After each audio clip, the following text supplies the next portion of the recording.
azali koyawana ezali Papa Kanza oyo bino nyonso tu boyebi na kati ya Congo. Awa tozali na kati na Liège na Belgique. Ye wana azali koya botala vraiment elongi oyo Papa Kanza.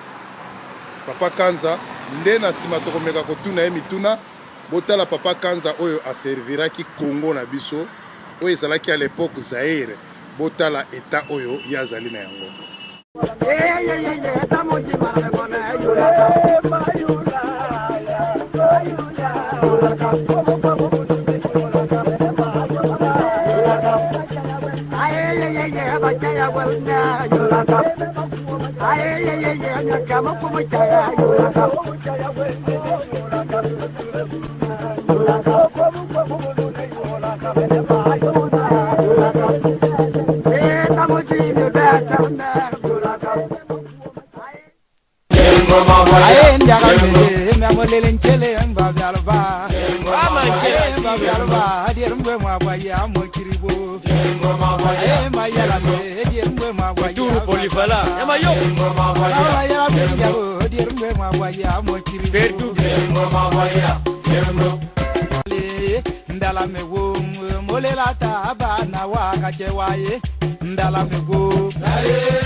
Bisika nyos tu biso ba Congolais tozalaka ba mutu na bisika ya pasi et non na bisika ya bisengo. Bisika bisengo ezali nde bisika biso tobiaka bisika tomelaka.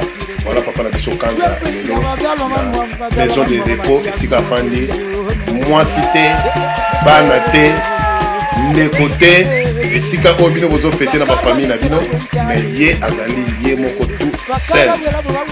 Voilà la conséquence de la vie ndenge ezali komeba biso tokomeka kotuna Papa na biso Kanza moi motuna Papa Kanza est-ce que ndenge ofandi awa mikolo ya ba fete est-ce que zela bandeko bazali koya kotala yo to ozali ko se retrouver kaka yo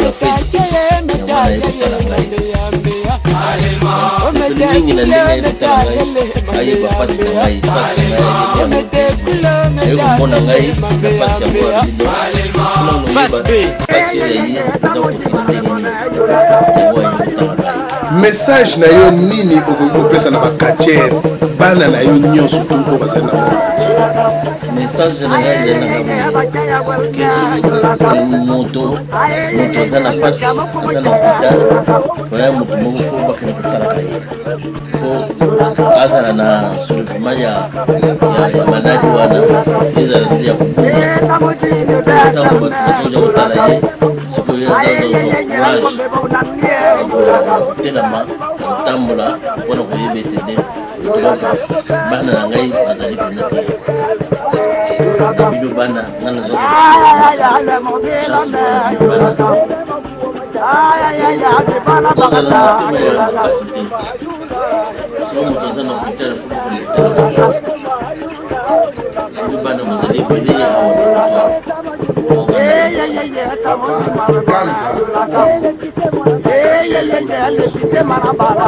oyo asepelisaki biso na kati ya Congo à l'époque ezalaki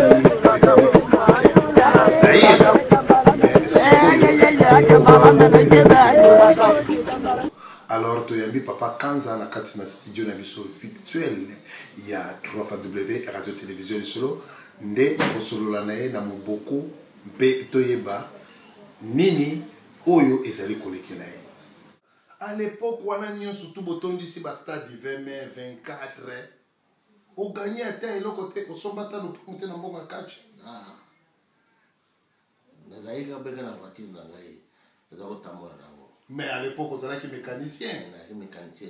Tango nazako sala na ATC. Oui. Na Fricoto. Tango wana moye za kumona. Mais na kachite. Na kati sombi ate loko moko. Na kati na sombi loko moko te. Ni frigo ni télé ni ndako. Wana nyecho ko le bakutu te. Mais siko lelo Papa Kanza to kito sana na kati. Soki ndenge lelo yo Papa Kanza oboti bana na oto bakoko no. Okoyo kolinga mwana na sala catch alanda eloko yo sala ou bien okolinga alanda yango te. Na kolinga alanda yango te po bénéfices ezalite bato bazana liboso kuna bafoma mission na mbongo. Banani bato bazana liboso bafoma mission. Oya wana ezali Papa Kanza oyo bino nyonso tu boye na kati ya Congo. Awa tozali na kati na Liège na Belgique. Ye wana azali koya botala vraiment elongi oyo Papa Kanza. Papa Kanza nde na sima tokomeka kotuna ye mituna botala Papa Kanza oyo aserviraki Congo na biso oyo ezalaki à l'époque Zaïre. Botala état oyo yazali na yango. Voilà, wana Papa Kanza azali kotambola. Papa Kanza oyo aserviraki Congo. Yeyo azali kotambola Papa Kanza. Gouvernement congolais oyo akacher oyo bino boyebi. À l'époque ya Zaïre Mobutu oyo asepelisaka bino. Oyo asepelisa à l'époque. Papa Kanza na kati na mboka ya Belgique. Précisément na Liège. Awa afandi na arrêta bis. Azozela bis na ye. Arrêta bis yangoyo. Azozela bis na ye. Na ebite soki oyo borera bis soko kozwa bis na air nini. Papa Kanza afandi botala bino moko yeyo. Afandi Papa Kanza o bino boyebike azalaki kosepelisa bino awa toza na kati na mboka ya Belgique précisément na Liège. Esika oyo tokuta